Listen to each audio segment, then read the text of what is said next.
اور ابھی آپ کو لے چلیں گے کراچی، جہاں وفاقی وزیر داخلہ احسن اقبال تقریب سے خطاب کر رہی ہیں۔ ہم سے پیچھے تھا، اور 90 کے عشرے میں جب ہم نے یہاں اقتصادی اصلاحات شروع کی تو ہندوستان، بنگلہ دیش، یہ سب جنوبی ایشیا کے ملک ہم سے پیچھے تھے۔ پاکستان ان ملکوں سے اگر پیچھے رہ گیا تو فقط اس کی ایک وجہ ہے کہ یہاں پر جمہوری نظام کے تسلسل کو قائم رہنے نہیں دیا گیا اور پالیسیز کے تسلسل کو قائم رہنے نہیں دیا گیا۔ ہمارے پاس بہترین منصوبے تھے، ہمارے پاس بہترین ذہن تھے، لیکن ہمارے 10 سال کے عرصے کے بعد پاکستان کو بیرونی پھندے کے اندر پھنسا لیا گیا۔ اور یہ کوئی حادثہ تھا کہ جب بھی اس خطے کے اندر کوئی جیو پولیٹیکل تھیٹر لگا، اس کے لیے ایک ملٹری ڈکٹیٹر اور آمر یہاں پہ بیٹھا ہوا تھا جس نے پاکستان کو اس میں شامل کر دیا۔ اور اس کے عوض ہمیں کیا ملا؟ ہم نے جب بھی افغانستان کی جو اتنی طویل جنگ لڑی سوویت یونین کے خلاف، اس کی ٹرافی تو امریکہ کو ملی کہ جہاں پہ لکھا دانشوروں نے اینڈ آف ہسٹری کہ ہم نے تاریخ کی آخری جنگ جیت لی ہے اور اب فیصلہ کن جنگ جیت لی ہے اور اپنے مقابل ختم کر دیے ہیں اور یہ اینڈ آف ہسٹری ہو گئی ہے۔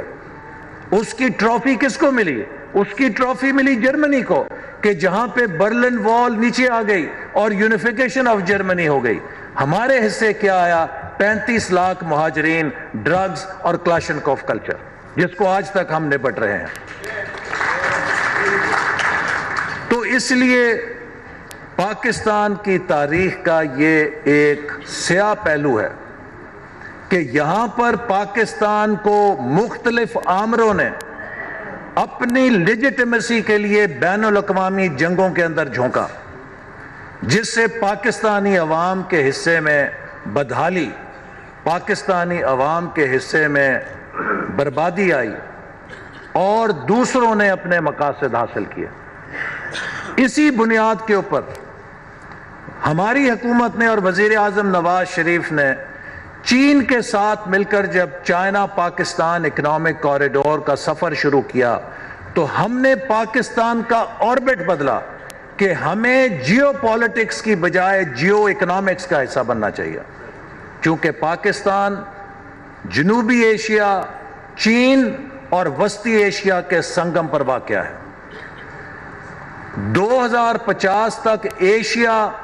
دنیا کی 52% جی ڈی پی کا مالک بن جائے گا۔ 21ویں صدی ایشیا کے بر اعظم کی ہے۔ اس میں 3 انجن آف گروتھ ہیں، ساؤتھ ایشیا، چائنا اور سینٹرل ایشیا۔ اگر ہم ان کو آپس میں جوڑ دیں تو 3 ارب کے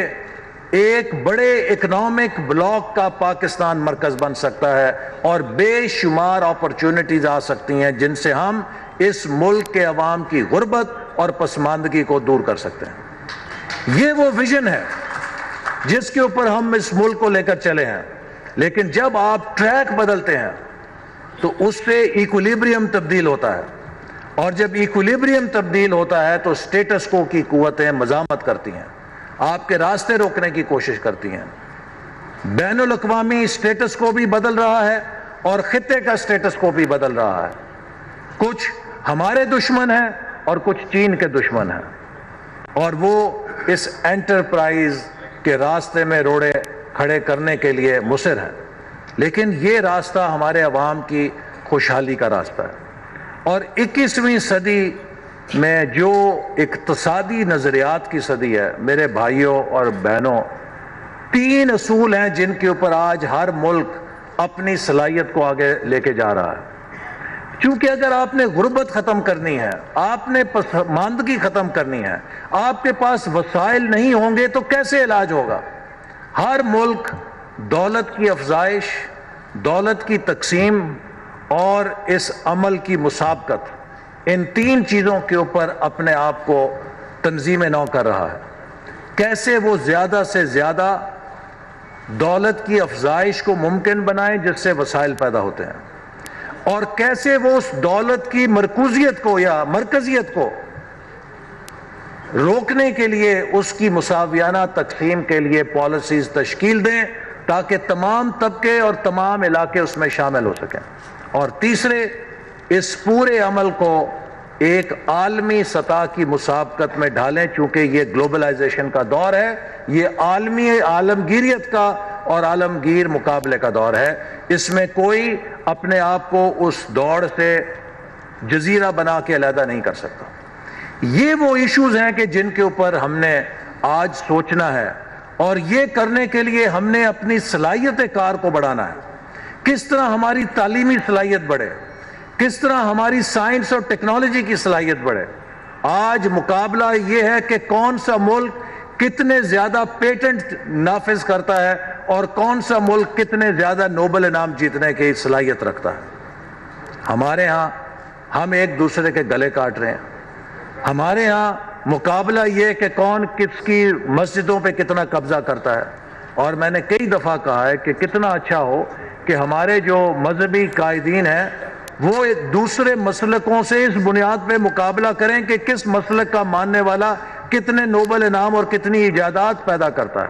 تب جا کے ہم آگے چلیں گے دنیا کے اندر۔ یہ 21ویں صدی ہے جس کے اندر ہمیں داخل ہونا ہے۔ تو اسی لیے سندھ کے اندر بھی جو ترقی ہے، میں سندھ کے دانشوروں کو ضرور یہ دعوت دوں گا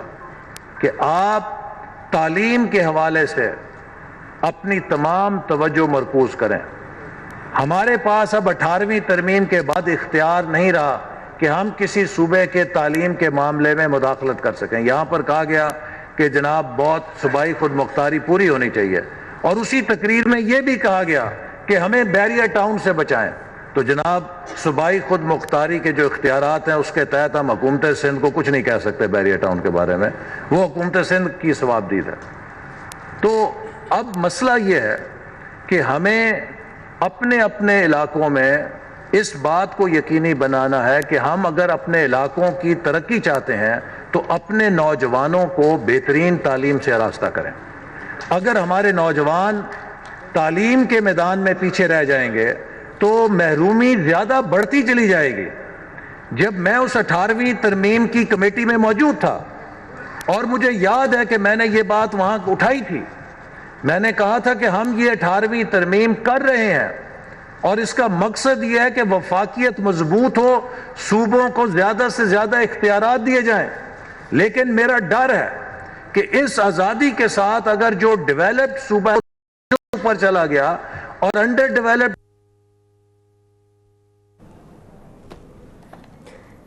احسن اقبال کراچی میں تقریب سے خطاب کر رہے ہیں جہاں ان کا کہنا ہے کہ اگست 2018 میں الیکشن اپنے وقت پر ہوں گے۔ انہوں نے یہ بھی کہا کہ چند ریٹائرڈ سروس مین ہیں جو کہ ہمیں پڑھا رہی ہیں کہ پاکستان میں سیاست کیسے کرنی ہے۔ کہ جہاں ہم صوبوں کو اختیارات دے رہے ہیں،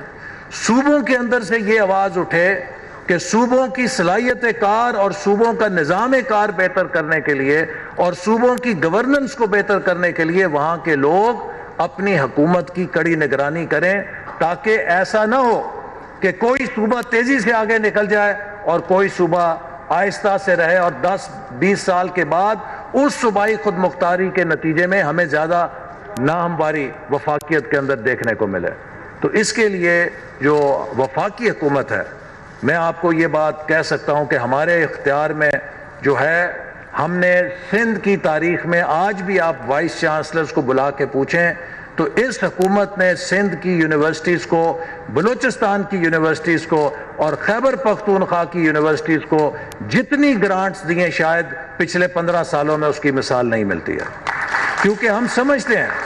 کہ ہمیں ان صوبوں کے نوجوانوں کے مستقبل کو محفوظ کرنا ہے، انہیں دنیا کی بہترین تعلیم دینی ہے تاکہ وہ اپنے صوبے اور ملک کی ترقی میں حصہ لے سکیں۔ تو میں آپ کو